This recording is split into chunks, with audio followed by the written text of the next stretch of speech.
വീഡിയോഗ്രാഫിക്ക് ക്യാമറയാണോ മൊബൈലാണോ നല്ലതെന്നുള്ളത് ഇപ്പോൾ ഒരു ചോദ്യമായിട്ട് നിൽക്കുകയാണ്. പ്രത്യേകിച്ച് സോളോ ട്രാവലേഴ്സ് അല്ലെങ്കിൽ പേഴ്സണലായിട്ട് ലോഗ് ചെയ്യുന്നവർ കൂടുതൽ ഉപയോഗിക്കുന്ന മൊബൈൽ തന്നെയാണ്, സംശയമൊന്നുമില്ല. അവരെ ഏറ്റവും കൂടുതൽ സഹായിക്കുന്ന ഒരു ബ്രാൻഡാണ് DJI എന്ന് പറഞ്ഞാൽ. അപ്പോൾ DJIയുടെ ഓസ്മോ പോക്കറ്റ് OM സീരീസ് വളരെ എല്ലാവർക്കും ഫെമിലിയർ ആയിട്ടുള്ള സീരീസാണ്. അതിൻ്റെ ഏറ്റവും പുതിയൊരു അപ്ഡേറ്റാണ് OM7 എന്ന് പറഞ്ഞത് എൻ്റെ കയ്യിലുള്ളത്. അതിന് മുമ്പ് OM6 ആയിരുന്നു, നല്ല രീതിയിൽ വിറ്റുകൊണ്ടിരുന്നൊരു പ്രൊഡക്റ്റാണ്. അപ്പോൾ ഇത് DJIയുടെ ഓസ്മോ മൊബൈൽ 7, അതായത് OM7 ആണ്.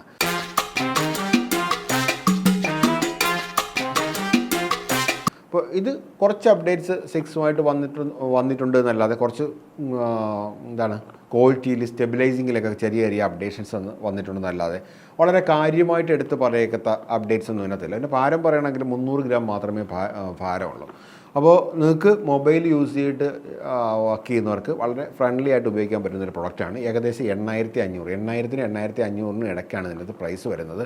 ഇതിനകത്ത് EMI ഓപ്ഷൻ അവൈലബിൾ ആണ്, പക്ഷേ 10,500 രൂപ മിനിമം പ്രൈസ് വേണ്ട പ്രൊഡക്ട്സിനാണ് സാധാരണ ബജാജ് ഫിനാൻസ് EMI പ്രൊവൈഡ് ചെയ്യുന്നത്. അപ്പോൾ അതൊന്ന് റീചെക്ക് ചെയ്തിട്ട് അതിൻ്റെ കൂടെ എന്തെങ്കിലും അഡീഷണൽ ആയിട്ട് നമ്മൾ വാങ്ങുകയൊക്കെ ആണെങ്കിൽ നിങ്ങൾക്കിത് EMIയിൽ വാങ്ങാം. പക്ഷേ ഇതിൻ്റെ കൂടെ തന്നെ അടുത്തൊരു അപ്ഡേഷൻ കൂടെ കമ്പനി കൊണ്ടുവന്നിട്ടുണ്ട്. അത് സൂപ്പറാണെന്ന് പറയാതിരിക്കാൻ നിവർത്തിയില്ല. അത് ഇതാണ് DJIയുടെ തന്നെ 7ൻ്റെ കൂടെ ഒരു 7P എന്നുള്ളൊരു സീരീസ്. ഇതിന് കുറേ എടുത്ത് പറയക്കത്ത പ്രത്യേകതകളുണ്ട്. അപ്പോൾ ഇത് നമ്മൾ ഉപയോഗിക്കുമ്പോൾ ഇത് നമുക്ക് ഇതിൻ്റെ കൂടെ ഒരു ട്രൈപ്പോഡ് സ്റ്റാൻഡ് പോലെ നമുക്ക് എവിടെയെങ്കിലും ഒരു സ്ഥലത്ത് വെച്ചിട്ട് നമ്മൾ പ്രത്യേകിച്ച് സോളോ ട്രാവലേഴ്സിനാണ് ഞാനിത് ഏറ്റവും കൂടുതൽ സജസ്റ്റ് ചെയ്യുന്നത്. കാരണം അവർ ഒറ്റയ്ക്ക് യാത്ര ചെയ്യുമ്പോൾ പലയിടത്തും പല ഷോട്ട്സുകൾ നല്ലതൊക്കെ കാണുമ്പോൾ അവർക്ക് മാറി എന്ന് പറഞ്ഞെടുക്കാനൊക്കെ ലിമിറ്റേഷനുണ്ട്. എവിടെയെങ്കിലും വെച്ചിട്ട് ചെയ്യാനൊക്കെ ഉള്ള ബുദ്ധിമുട്ട് വരുത്തിയിട്ട് ഇവിടെ ഒരു സ്റ്റാൻഡ് വരുന്നുണ്ട്. രണ്ട്, നമ്മളിങ്ങനെ കയ്യിൽ പിടിച്ച് ലോഗ് ചെയ്യുമ്പോഴും ക്ലോസ് ആയി പോകും പലപ്പോഴും. ഇപ്പോൾ ഒരു വൈഡ് ഫ്രെയിമൊക്കെ കൊടുക്കാനായിട്ട് നമുക്ക് ബുദ്ധിമുട്ടാണ്. അല്ലെങ്കിൽ പിന്നെ ക്യാമറയിൽ 0.5 ചെയ്യണം, അപ്പോൾ ക്വാളിറ്റി ഭയങ്കരമായിട്ട് ലോസ് ആവും. അതിന് പരിഹാരമായിട്ട് ഇതിനകത്ത് ഇത് ഇങ്ങനെ എക്സ്റ്റെൻഡ് ചെയ്യാൻ പറ്റുന്ന രീതിയിലാണ് ഈ ഒരു ഡിസൈൻ ചെയ്തേക്കുന്നത് 7Pയിൽ. അടുത്തൊരു പ്രത്യേകത എന്ന് പറഞ്ഞാൽ ഇതിനകത്തൊരു സെൻസറും കൂടെ വരുന്നുണ്ട്, ഒരു ഓട്ടോ ട്രാക്കിംഗ് സെൻസറൂടെ വരുന്നുണ്ട്. ഇത് എവിടെയെങ്കിലും നിങ്ങൾ മരത്തിലോ അല്ലെങ്കിൽ വാഹനത്തിൻ്റെ സൈഡിലോ എവിടെയെങ്കിലുമൊക്കെ എങ്ങനെയെങ്കിലും ഫിക്സ് ചെയ്ത് വെച്ചിട്ട് നിങ്ങളെ ഡിറ്റക്റ്റ് ചെയ്ത് കഴിഞ്ഞാൽ പിന്നെ നിങ്ങളുടെ മൂവ്മെൻറ്റ്സ് മുഴുവൻ ഇത് ഫോക്കസ് ചെയ്തിട്ട് ഷൂട്ട് ചെയ്തോളും. പ്രത്യേകിച്ച് ഡാൻസ് ചെയ്യുന്നവരെ അല്ലെങ്കിൽ അതുപോലെ നമ്മൾ ആക്ടിവിറ്റീസ് ചെയ്യാവുന്ന സ്ഥലത്തെല്ലാം നമുക്കൊരു സ്ഥലത്ത് തന്നെ ഫിക്സ് ചെയ്ത് വെച്ചിട്ട് ഷൂട്ട് ചെയ്യാൻ പറ്റും.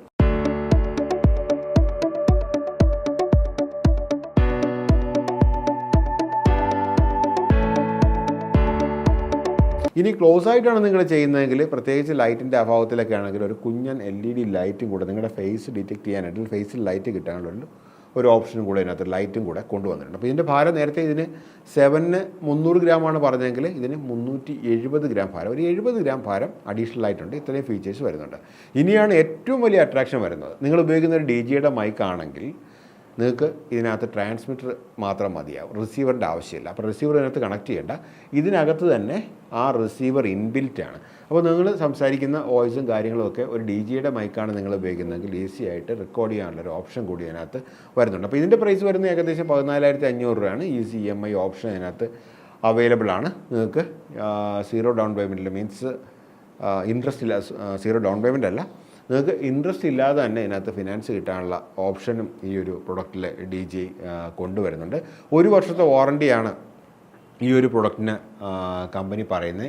ഇത് വാറണ്ടി ഇല്ലാതെ ഗ്രേ മാർക്കറ്റിൽ ഈ പ്രൊഡക്റ്റ് വരുന്നുണ്ട്. അപ്പോൾ ഈ ഒരു സ്റ്റിക്കർ നിങ്ങൾക്ക് ശ്രദ്ധിച്ചാൽ മനസ്സിലാവും ഇതിൻ്റെ ഒരു ഒറിജിനലാണ് അല്ലെങ്കിൽ ഗ്രേ മാർക്കറ്റിലല്ല പ്രൊഡക്റ്റ് വരുന്നതെന്നുള്ളത്. ഇപ്പോൾ 2 പ്രൊഡക്റ്റിലും നമുക്കത് കാണാൻ പറ്റും. ഈ ഒരു സ്റ്റിക്കർ നിങ്ങൾ മസ്റ്റായിട്ട് ശ്രദ്ധിക്കുക. ഈ ഒരു സ്റ്റിക്കറുള്ള പ്രൊഡക്റ്റ് ആണെങ്കിൽ ഇതിൻ്റെ QR കോഡ് നിങ്ങൾക്ക് സ്കാൻ ചെയ്ത് നോക്കിയാൽ അറിയാൻ പറ്റും വാറണ്ടിയുടെ കേസിൽ. അപ്പോൾ അത് 1 വർഷം വാറണ്ടി കിട്ടും. ഡൽഹിയിലാണ് സർവീസ് സെൻ്റർ ഉള്ളത്. അപ്പോൾ അവിടെ വരെ അയച്ച് പോയി വരുന്നൊരു താമസം നമുക്കെടുക്കും, എങ്കിലും ഇതിന് സർവീസ് കിട്ടും. ഓൺലൈനിൽ ഈ പ്രൊഡക്റ്റ് വാങ്ങുമ്പോൾ പ്രൈസിൽ 1000 രൂപയുടെ ഡിഫറൻസിലൊക്കെ കിട്ടുന്നുണ്ട്. പക്ഷേ വാറണ്ടി ഇല്ലാത്ത പ്രൊഡക്റ്റാണ്. വാറണ്ടി ഉള്ള പ്രൊഡക്റ്റ് ഓൺലൈനിൽ അവൈലബിൾ ആണ്, പക്ഷേ വാറണ്ടി ഇല്ലാത്ത പ്രൊഡക്റ്റാണ് കൂടുതലും സെർച്ചിൽ ആദ്യം കയറി വരുന്നത്. അപ്പോൾ അതിൽ നിങ്ങൾ വഞ്ചിക്കപ്പെടരുത്. കാരണം ഇതിന് സർവീസ് സെൻറ്റർ വേറെ ഇല്ല. ഈ പ്രൊഡക്റ്റ് DJIയുടെ സർവീസ് സെൻറ്റർ ആകെ DJIയുടെ ഓതറൈസ്ഡ് ഒരു സർവീസ് സെൻറ്റർ മാത്രമേ ഉള്ളൂ. പുറത്ത് ഇത് പണിയുക അത്ര എളുപ്പമുള്ള കാര്യമല്ല. ഇത്രയാണ് ഈ ഒരു പ്രൊഡക്റ്റിനെ കുറിച്ച് ബേസിക്കായിട്ട് അറിയാനുള്ളത്. വൺ ഓഫ് ദ ബെസ്റ്റ് പ്രൊഡക്റ്റാണ്. പ്രത്യേകിച്ച് വീണ്ടും പറയുകയാണ്, സോളോ ട്രാവൽ ചെയ്യുന്നവർക്ക് ഇതിലും പറ്റിയ ഒരു പ്രൊഡക്റ്റ് വേറെയില്ല. അപ്പോൾ നല്ലൊരു ഫോണും ഇതും ഉണ്ടെങ്കിൽ പിന്നെ ഒന്നും നോക്കണ്ട, നിങ്ങളുടെ ട്രാവൽ നിങ്ങൾക്ക് കളർഫുള്ളാക്കാൻ പറ്റും. Thank you.